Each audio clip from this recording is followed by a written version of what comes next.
I'm Kelsey Litchfield, and this is the Field Advisor Podcast, where I talk with local experts to unpack the latest agronomy information and research, giving you the knowledge to make informed decisions out in the field. Hello, everyone. Welcome back to the Field Advisor Podcast. I'm Kelsey Litchfield. Thanks for tuning in today. Well, we continue with our mini-series, talking with our 2025 Illinois Soy Envoys. And today, I have Haley Brokate, who's the Key Account Manager with Illini FS. Haley, I have to know, do you get that question a lot? Like, what is the Key Account Manager? I know you probably manage accounts, but what does that look like? To an extent, yes. Yeah, you're exactly right, Kelsey. Basically, with my role, how I'm working is in a way, I'm still a crop specialist. So I'm still giving recommendations, doing sales, working with all of our growers. The nice thing is I'm not tied to one location. So in the past, I've been working out of like one plant where it was like Dewey for Illini IFS or even Tolono in the past. This opens me up to go across all 5 counties. And I also help provide some support on, if our sales team needs just someone else to bounce in to work with their growers if they're busy, can't follow up on a certain thing. I'm there to help. I also help on our technology platform that we have too. So that has been fun. And I really like it because, as you can tell, every day is different in ag, especially in ag retail. So it keeps me on my toes. For sure. So what 5 counties? Give everyone who's listening a reference of where you are. Yeah, so mainly the 5 counties that I'm working within is Champaign County, Vermilion County, Ager, Clark, and Douglas. Okay. Would be those. So you're on the road a lot. What are you seeing right now? What's a hot topic you're talking about with farmers and growers? Yeah, the biggest one coming up, and I'm sure everyone's noticed, is winter annuals, the lovely henbit that's across the countryside. We dealt with it last year. It wreaked havoc, just kind of threw a wrench in plans as far as getting started early in the spring. So that's been a big topic. The other thing is actually this is kind of this week. Thankfully, we've finally been able to get field work started. So the other thing is leading up to, they're calling for potentially up to 2 to 3 inches of rain over the weekend, kind of talking through guys on, hey, should we be putting corn in the ground? When's the right time to be doing that? Should we focus on beans? We want to get planters rolling. We want to get seed in the ground, but we also need to make sure that we're doing things correct as well. Has planting started? I know planters are rolling around here, Knox County, West Central Illinois. What about down there? Are they just tapping into it? Yes, we are just getting started. So Wednesday, I feel like, was a big day. It's been so windy and wet, especially on the north end of what I cover. It's just been, the past week has been pretty damp. It's hit or miss on the fields on where guys are working. So, but across the countryside, talking with other crop specialists, throughout our territory that we work with, it sounds like everyone has at least started on field work, whether that's just tillage or, and I know some planters have been rolling in the area. It seems like more beans have been going, but I do know, talking with a couple guys, there has been a little bit of corn going in the ground too. And it's only, as we're recording this, it's only mid-April, heading into the later end of April, but it feels a lot later for some reason. I don't know why. It does. And I think, especially looking back at last year, because last year I was like, holy cow, this is the first spring since I've been rolling in ag retail on that side of things, where it felt like everything got pushed so late that we were spraying corn and beans and everything in May for the first pass. And looking back at the date when we started spraying fields and getting field work started, we're right on track with what last year was. So at the end of the day, we're not late when it comes down to it. We're on track. We got plenty of time going into April, May timeframe. And plus soil conditions haven't been ideal either. So talk about that. What are soil conditions in your area? Are they good? Are they not great? What does that look like? Yeah, they've been marginal, I would say. We're not at the point where we have excess moisture out there. I feel like, we could still use some more moisture in the ground, especially ahead of putting this crop in. I still feel like we're trying to recover from how dry last fall was as far as that goes. I mean, we've had a couple rain spells throughout, I mean, within the last month where we've had, 2 to 3 inches of rain, and it gets soaked right into soaked right into the soil, and there's no water standing, which usually that doesn't happen. So as far as that goes, I feel like we could still use some moisture in the ground. As far as soil temperatures, looking at that, I just actually pulled that up this morning, first thing. And I mean, we're still in the low 50s as far as ground temperature. And I feel like that has just happened within the last couple of days because we finally had the warm temperatures. I mean, I think it was Monday night into Tuesday, we had frost. So it's not, I mean, soil temperatures are still climbing. Would like to see them, at least heading in that 50 degree and climbing up before we get too crazy putting corn in the ground, especially. And for those listening, we're talking on April 18th. So just to note that, because I know as the weeks go by, helping determine what time we're talking about, because as we're heading into the weekend now, the rain's in the forecast. Who knows what's ahead for next week? But yeah, it's a good synopsis of what's going on. Haley, I want to start a little bit some years back. So what sparked your interest in your current role and where you got to now? Were you always in ag? Did you find it? Are you from a farming background? I'd like to give the audience some background of how you got to where you are now. Yeah, so I don't come from a traditional farming background. I grew up in the country. I actually grew up outside of Paxton, Illinois, so not too far from northern Champaign County as far as that goes. But I have always been interested in agriculture. We've always had livestock where we lived at. I grew up show and paint horses. So we were heavy showing horses across Illinois, especially growing up. And I also had my dad worked in ag retail. So he was started out as an operator and moved into fuel sales. We've had friends that have worked in crop specialist roles too. And we've kind of always been around that ag retail, just within the family, within, our group circle. But what really pushed me into the agriculture agronomy side of things was my interest in FFA. So in high school, I was super heavy in FFA, held pretty much, I was the president my senior year of high school, but competed in so many different career development events. They call them CDEs, and the agronomy CDE was the one that I felt like I excelled at and always looked forward to. We had a really good team that we worked with. Did you feel like it just came? Did you feel like it just came natural to you, or the agronomy side? That's interesting. Yeah, I just enjoyed it. I loved, which sounds so crazy, weed ID. That was like my favorite thing. IDing seeds, looking at growth stages, because that was a big part of the agronomy CDE. And then also just the background, my involvement as far as seeing what my dad had done, working in ag retail. I just loved how every day was different. And I loved being able to be out in fields, watching how crops progress throughout the growing season. And the other thing is I love talking to people. Like I love being out, talking with farmers, figuring out how we can help give them the best recommendations at the end of the day that's going to impact their crop. So that's really what sparked my interest. Obviously my background with family being involved, and then FFA is really what pushed me over the edge to take it on. So you went to Illinois State. What did it look like after you graduate? How did you get to where you are now with Illini FS? Did you stay in the area? Did you go to other areas? What did that look like? Yeah. So I was pretty fortunate. I did several internships all through my college. So I actually went to Parkland Community College there, and then transferred to Illinois State. But I did several different internships within the GrowMark system. So I got to work with a couple different local FSs, which was really nice to be cool just to see different ins and outs of how the FS system works. But I was lucky enough, my last year as a senior at ISU, I actually got hired on full time with Illini.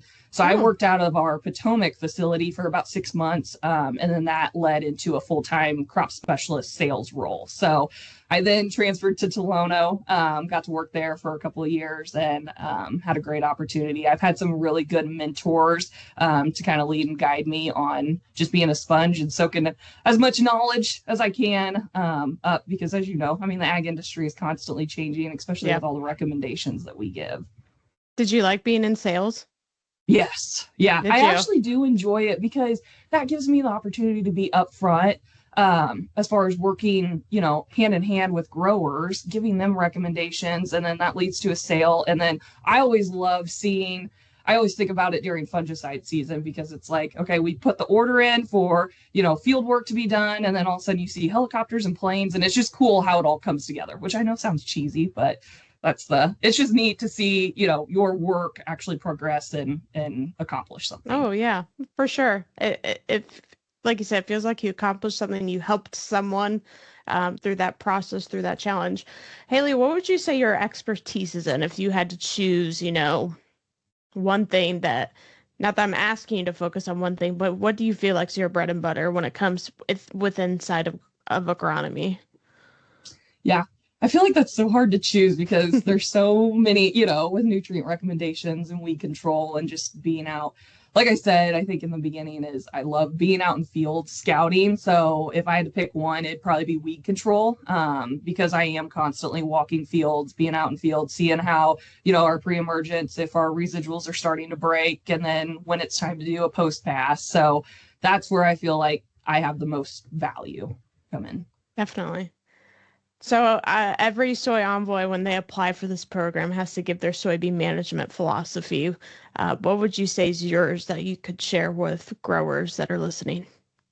Yeah, I think, especially looking at soybeans, my biggest thing is, we need to keep those fields clean from the start, and that comes from a really good weed program. I think we've all seen it in the countryside. It seems like water hemp is really becoming an issue, and has been an issue for several years, but we're starting to see weaknesses in our residuals, along with just herbicide traits trying to control that specific weed. So I feel like, I guess, looking at a philosophy is making sure we got overlapping residuals, keeping those fields clean from the start so it can carry throughout that growing season.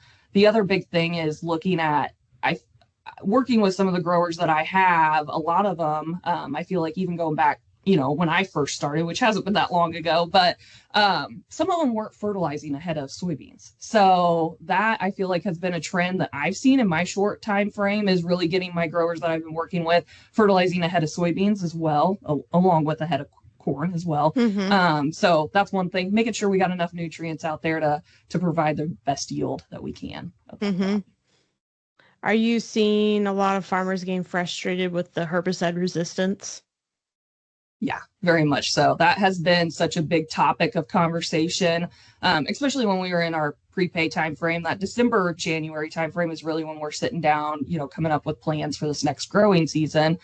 Weed control is such a heavy topic. Trying to figure out, we have these great trait platforms in these beans where it's giving us the opportunity to spray multiple modes of action out there, as far as, your Liberty, your Enlist, those side of things, along with the residuals. But I've seen weaknesses across all those platforms. And it comes down to the line, we got to be putting as much pre-residual, running the full rates up front, to ensure that we're getting the most out of that residual length time frame by the time we get to that post pass. So, and as everyone knows, the topic is markets the way they are too. Sure. The trend of how those have been, and I think everyone that I've been working with is trying to figure out ways to potentially save money too. And unfortunately, that herbicide program, as you know, it can be pretty expensive. So just trying to figure out how we work it from all angles, to at least have the best foot forward as far as control goes, but also trying not to add too much to the cost of the budget either. Yeah. Topic I want to just ask you about, and it's okay if you're like, no, I don't know much about that, but the wind has been such a topic on social media. It's a very sensitive topic when you talk about the dust storms and things like that. But from your retailer point of view, with, concerns about drift and things like that, how do you guide your applicators and things when it comes to making sure that you're following the labels, you're looking at environment and conditions? Because I understand it's been windy. It was like one of the windiest Marches on record, and you feel like you can get behind. So how do you, for our farmer audience, how do you work with, maybe you don't work directly with the applicators, that's fine, but I'm just trying to get a sense of the retailer's end of it. You have a job to do, but you want to do it right. Exactly. This has been, again, a huge topic of conversation just within the plants that I work with, and just trying to make sure, because at the end of the day, we want to do the best job out there. I mean, our growers, our farmers are paying us to be out there in their fields, and this wind situation has been, it's been nuts the past couple weeks. I mean, we haven't had that many days of actually good spraying weather. And unfortunately, we'll be able to run maybe an hour or two first thing in the morning, and then we're shut down the rest of the day because the wind's over 15 miles an hour. Almost all the labels that we are working with, as far as herbicides, I mean, that's pretty much the cutoff, or less. A lot of them, I mean, some of them, those burned out products are less. They're 10 or something, or 10 or below that. So this has been a tough conversation because, as you know, especially with planters starting to roll, we're wanting to make sure that we're covering those acres before either the beans come up or get that nitrogen on for the corn as well. So it comes down to communication. And at the end of the day, I feel what I've tried to do with the operators that I work with is leave it in their hands too. I mean, they're the ones that are out there at the field level. So if they're seeing something where all of a sudden it's starting to drift or that wind's picking up, I mean, they have every right to shut it down. So, Sure. But I mean, the other thing is farmers, I know everyone gets in a hurry this time of year, and that's the tough thing because we want to cover those acres as much as they're getting that corn and the beans in the ground too. So at the end of the day, it just comes down to communication, and most guys are understanding as far as the winds gusting. But the hard thing is when you're looking in the countryside and seeing other people out spraying, you know, when it's less than ideal conditions. So you know, I think the other thing is a lot of us in the FS system have CCAs, and I know there's a ton of CCAs across the area too. And I mean, one of the things is it comes down to ethics, and the label is the law. And when you're doing something off label, especially looking at wind specifically, because that's been tough, it's just making sure that we're making the right call for our growers at the end of the day. And like I said, the label's the law, so we have to follow it. It is. When it comes down to it. And I think most guys are really understanding, and it comes down to planning too. I mean, that's the other thing. If you can give whoever's spraying for you, if you can give them a day or two heads up, usually we can make something work. But like you're saying, I mean, when we have 3 days of heavy wind, we get backed up in a hurry, where we're a couple days out. So it's just communication, and trying to do the best job that we can out there.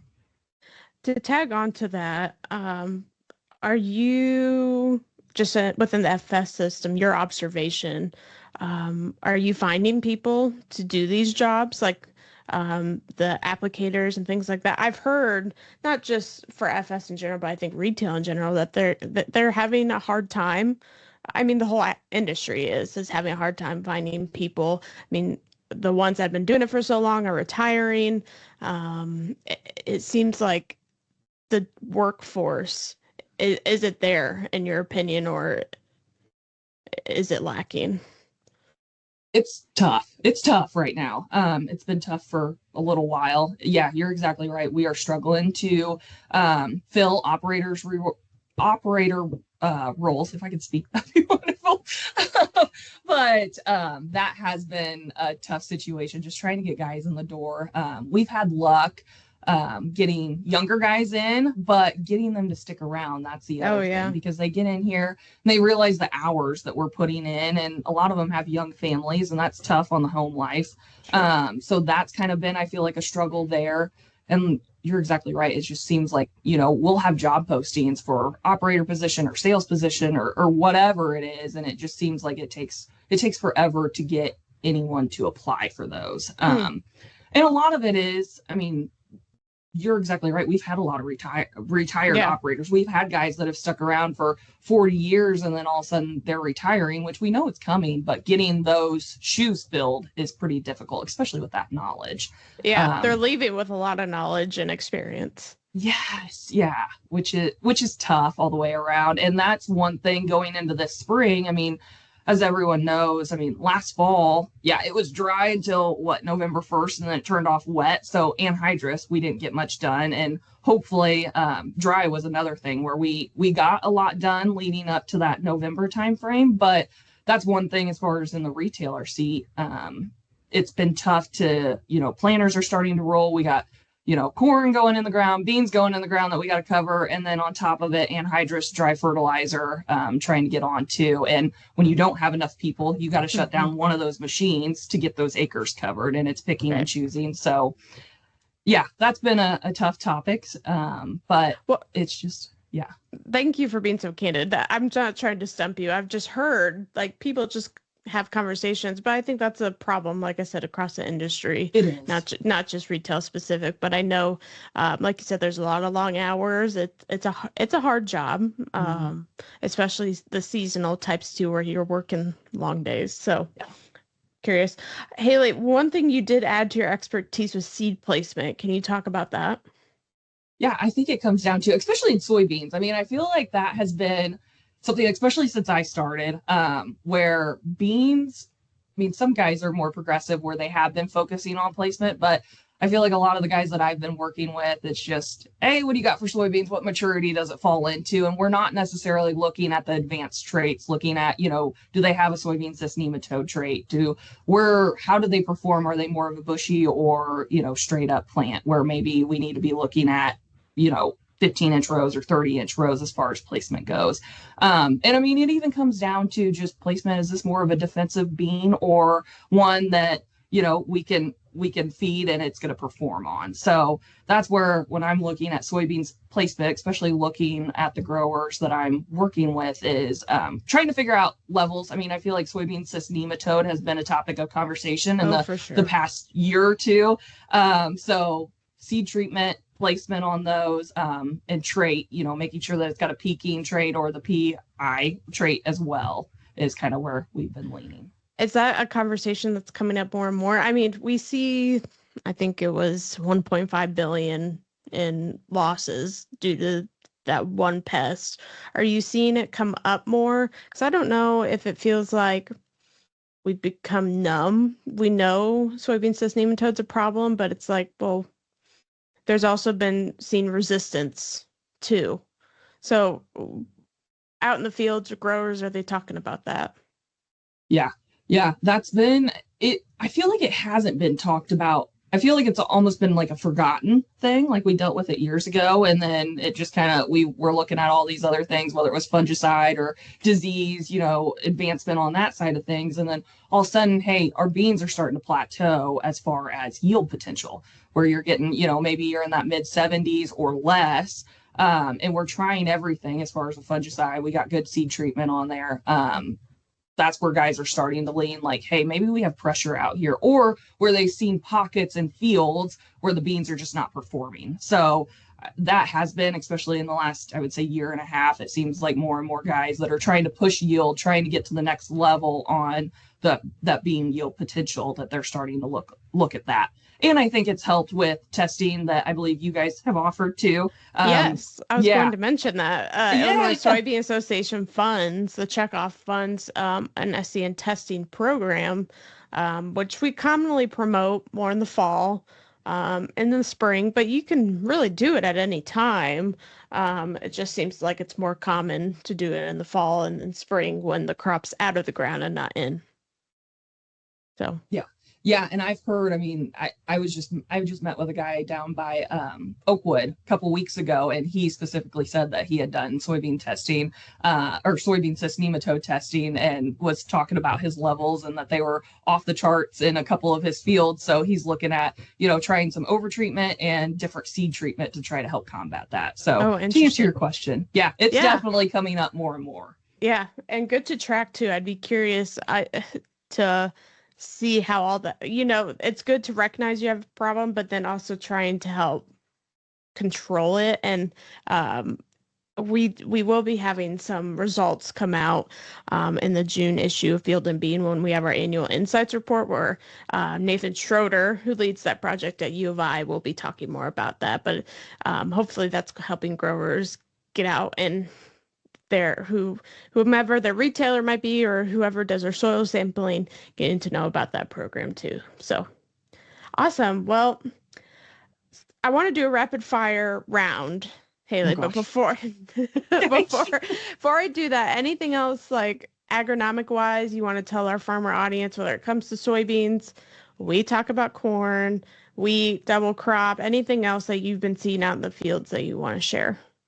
I think the biggest thing that I've noticed and that's been coming up in topics that we hit on in the beginning was the winter annuals, whether it's the henbit out there, the chickweed that's coming up, just making sure that you get that controlled, whether it's through a tillage pass or through herbicide, especially ahead of those soybeans, because if we can start clean from the start, it just seems like that gets us off on the right foot going through the rest of the growing season. So just make sure you got a plan on how you're gonna take care of those winter annuals that are pretty pesky out there. Talk about the tillage side. What all would that entail if they can't get the herbicide timing right? Yeah, so a lot of guys are going out and working fields now. So if they can get it ripped out with a tillage pass and feel pretty confident that they got the whole field ripped out and there's no issue out there as far as them potentially rerouting and coming back, then usually there's not a need for a herbicide pass from what I've seen. But guys that are using like the vertical till tools, that side of things where you're not moving as much soil, where they're basically just kind of moving things around, not necessarily ripping that weed completely out, that might require a herbicide pass just to terminate before planting. Those weeds like to come back. Yes, they do. They're pretty good at that. So okay, so rapid fire round, and you can answer as much or as little. This is more like career, like reflection that I like. I think that's always interesting to hear people answer. So looking back on your experience you've had so far, what advice stands out that you were given by someone? Oof. The biggest one was just be a sponge. I mean, you don't have to know every answer, especially going to the farm gate, because I think that, especially for someone starting out new on in a sales role, it can be intimidating going out to the farmers that have been farming longer than you've been alive. But just understanding that you don't have to know all the answers. You're there to learn just as much from them as they are from you. So that was kind of the biggest piece of advice. Just be a sponge, take it all in, ask the questions, and you don't have to have the answer right off the bat. How do you handle those situations where you're like, oh, I don't know, like encourage someone, because those situations do come up. I feel like especially certified crop advisors, they're really good about using resources if they don't know. Yeah, the resources is a huge thing. So I always, if I get a tough question, which those happen all the time, and there's so many things changing in the ag industry where new things are popping up, I'm upfront. I say, I don't know. I'll get back to you as soon as I can. You know, I have resources, whether it's agronomists to lean on, you know, certain printed materials, whether it's from U of I, or, I mean, we even have a crop protection handbook. And I always say that I'm going to follow up within a certain time frame and just make sure you follow through on that. So. Mm-hmm. Okay, so you've seen agriculture change. I mean, you would say you're relatively young. I mean, you've kind of said that. But like, I guess what shift have you felt like just within, I think you said 6 years you've been in the career? I mean, there's so much tech out there. Like what's like you're excited about the most when it comes to technology or what you're seeing with precision ag? Yeah, I think the biggest thing has been, I mean, we've been around the drones. We've seen drones working as far as that goes, whether it's spraying or for the imagery side. But one thing I'm really excited about, especially through throwing this out there, Ag MRI that we're working with, is we have a consistency. They're flying fields in our scouting program every 10 to 14 days. And if anyone knows working with a drone, it's about impossible to get across those fields in that time frame. So just seeing how that has advanced and how clear those images are that are coming back, that has been pretty impressive. That I feel like has just happened within the last couple of years, being able to get data like that to the growers. Then the other thing is I would say on the nutrient side, from the guys that I've been working with, a lot of them, you know, we've been pulling soil samples. We've been doing VRT recommendations off of what those soil samples come back as. We're still pulling soil samples every 4 years. But a lot of the guys that I'm working with, they have been moving more so towards a yield by removal. So we're taking their yield maps and making a VRT fertilizer rec off of that. So that's been kind of a cool change, just because those soil test levels, as long as you get them to an adequate level, close, and a lot of these soil tests we've been pulling for 30, 40 some years. I mean, now at least, if that, and seeing, not a whole lot of movement. So seeing guys kind of look at a yield by removal where we're replacing exactly what we took off with that crop. So that's kind of been neat to see too, just how that has changed as far as fertilizer recommendations go. With the drone and ag MRI, what kind of data are you collecting there? What are you looking at? Yeah, so that is throughout the whole growing season. And we're getting images, like NDVI images, thermal images, and they also have a whole alert system that they're giving throughout the growing season too. So based off of those imagery, so we're able to pull emergence, looking at emergence time frame, going into nutrient deficiencies it can pick up on. What else is there? There's stress as far as mid and late season, and then that thermal overlap kind of gives us an idea if, hey, we need to be scouting this area of the field, potential for disease pressure out there.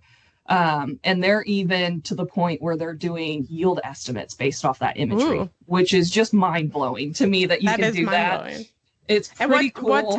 What time of the season were they pulling those yield estimates? Was it early summer or? So the first yield estimate that we get is in July. Okay. So the July flights, you'll get basically 3 throughout that month. And then it trues up in August, closer to September timeframe. But I mean, just to throw it out there, there is, they have done, this has probably been the 5th or 6th year that they've been working with the analytics on that side, as far as the yield estimates go. But this past year, the data that we've been able to gather, there was a 6% error on corn and an 8% error on beans, which is just crazy, because you try to go out there and do a yield estimate on soybeans, even in that August into September time frame, and I feel like half the time it's a shoot in the dark or whatnot. Yeah. So that's pretty cool to have technology coming from a plane to be able to gather that. Very cool, because when I asked the Soy Envoys, I can't remember what month it was. I want to say June. I'm like, give me your yield estimates, and they gave me such crap about it. They're like, we're not going to give you estimates because they're shot in the dark. I'm like, I don't care. I just want your yield estimates. So now I can send a drone out and have it do it in July. That's cool. Exactly. Yeah. So I'll be able to update you on that. Okay. Yeah. Please do. It'll be interesting. I would love to hear updates throughout the season on that. So, and I'm sure our audience would too. So that's something we can keep updated on. Haley, what's something you've learned from a farmer, some advice or management practice that you still share with others today? Like, picture you out in a field talking with a farmer and he has some good relevant information. Like, what was that information that he shared with you? Oh gosh. Yeah, I feel like I'm constantly learning so much from farmers, just because all their practices are so much different. There's no field that is operated the same, let alone operation operated the same. I'm trying to think of a good, and as far as advice goes, I mean, I think it's just the fact of, they want a partnership, I think is where it comes from. I know one guy was talking about, I don't need to see you every day out here. It's not like I need you to stop and by every week, but, if you check a field, shoot me a text, see how things are going. So I think it's just knowing communication, as far as that goes. So that's good. I like the partnership idea. That's a good perspective way to look on it. So speaking of tech, is there an app or something that you use daily that you'd recommend to others? Oh gosh. Yeah. Actually, so I mean, everyone has weather apps as far as that goes. I mean, whether it's Weather Channel or there's so many different ones, but one of the plant managers that I work with, he actually just told me this a couple weeks ago that has been really handy. It's called Raindrop. And it gives you can set up to 2 locations for free. You got to pay for the subscription on the other end, but you can set up to 2 locations and it tracks rainfall. And then also it gives you radar too. So you're looking at, it said like 24, 48 and 72 hours out. And it gives you on the map, it says specifically in certain areas how much rain you're supposed to get. So that's been pretty handy over the last couple of weeks. I've been testing it and it has been pretty accurate as far as that goes. So that's one. The other one is Regrid that I'm constantly in, and it shows field boundaries and also owners on that. It's free. It's open to anyone, which is just handy as far as just making sure that, if guys are in the field, they got a question, I could pull it up pretty quick. So that's my other go-to. I'm constantly in Regrid looking at things. So I'll have to check that out, especially the raindrop one, because it'll rain. I'm like, oh, I need to go check how much was at the field, and then you get busy and things happen. So interesting. Yes. Those are some good recommendations. Okay, nearing the end of our interview, one question that's kind of different that I like to ask people: if you weren't in your current job, what do you think you'd be doing? Related to ag, or not even that? It doesn't have to be related to ag. Yeah. It can. Yeah. I know I would still be in the ag industry in some capacity, whether I've always had a love for animals. I mean, growing up around animals constantly. So it would probably be something, if I wasn't on the agronomy side, it would definitely be something with livestock, or whether it's a vet or nutrition, something along those lines. Did you ever want to be a vet? I did. Yes. I think we all did at one point. Yes. Yeah. And I decided I didn't want to go through that much schooling. So yeah. I have a couple good friends that actually went through all the schooling. I'm like, oh man, I'm glad I didn't choose that. No. Props to them, though. Yeah, props to them. They are great. I can't tell you how many times I heard the word organic chemistry, and I gave them wide eyes. I'm like, I don't even know what that is. I tell people there's a reason I majored in ag communications. There you go. Okay, Haley, what do you wish someone would have told you before going into this career? I think the biggest thing is you got to make time for home life. Don't get so focused on your career. Like, don't forget about friends, family, spending that time out there, because it is easy to get zoned in on, holy cow, we're in the middle of the season. I just come to work and go straight home. Don't forget about those relationships outside of ag. I feel like I personally probably could have done a better job on that when I was first starting out, but I also enjoy what I do so much. So it's easy to get zoned in and just focused on the career too.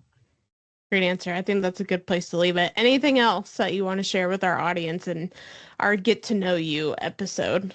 I think the biggest thing is I'd just like to wish everyone a safe spring planting season. I hope everything goes well. And like I said, communication is everything. So communication is key. Yes. Well, thank you, Haley. We'll keep up to date throughout the growing season with you. Thank you. Thanks for listening to the Field Advisor Podcast. Unbiased, independent agronomy information to keep your farm moving forward. I'm Kelsey Litchfield, your voice from the field. This podcast is funded by the Illinois Soybean Association Checkoff Program. Stay connected with Field Advisor on social media. Follow, like, and share to keep the conversation going. And don't forget to subscribe to the Field Advisor Podcast on your favorite podcast platform.